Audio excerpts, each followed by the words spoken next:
نمبر 1 تا ته چا وویل؟ Who told you? Who told you?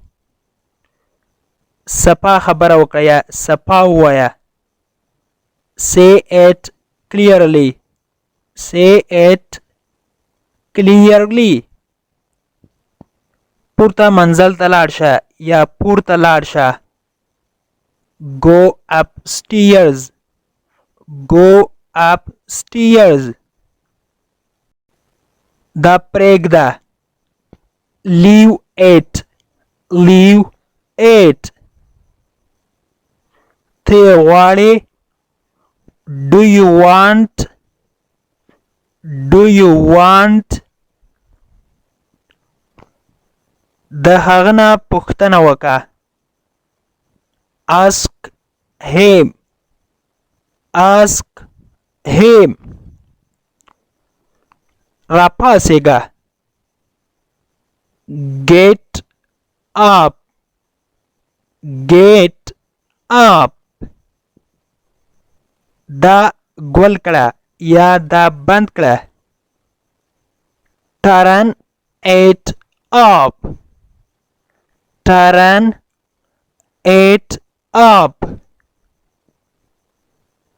څراغونه یا ګروپونه روښانه کړه یا بلې کړه. Turn on the lights. Turn on the lights. راویښ شه. Wake up. Wake up. راویښ شه ناوخته ده. Wake up. It is late. Wake up. It is late. مخ دې ومینځه. Wash your face. Wash your face. Wash your face.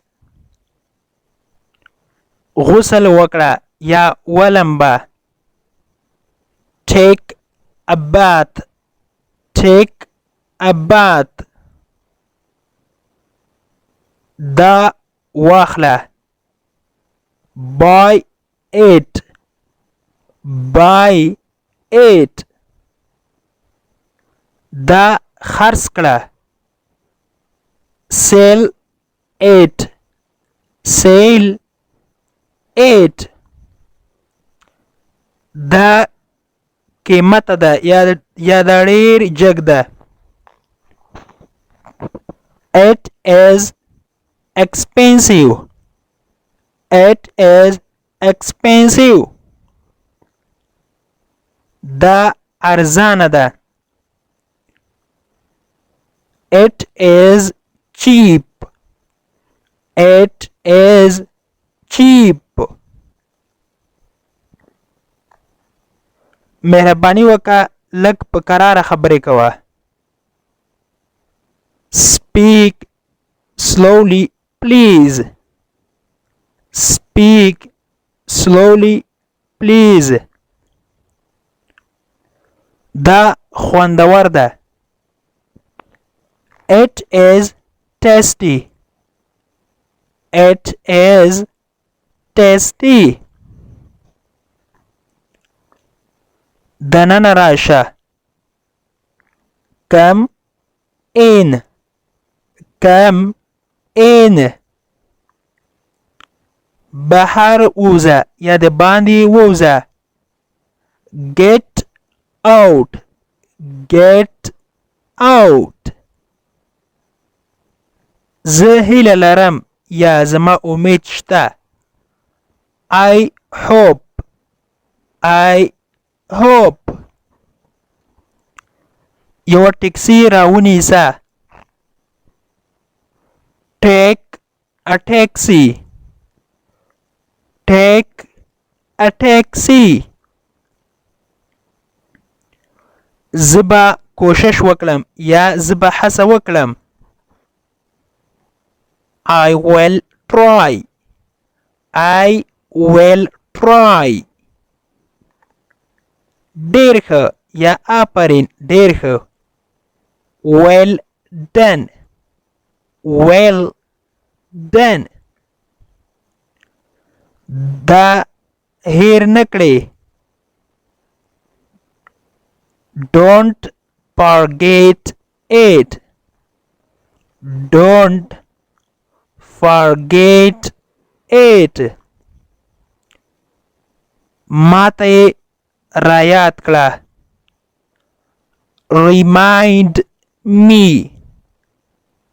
remind me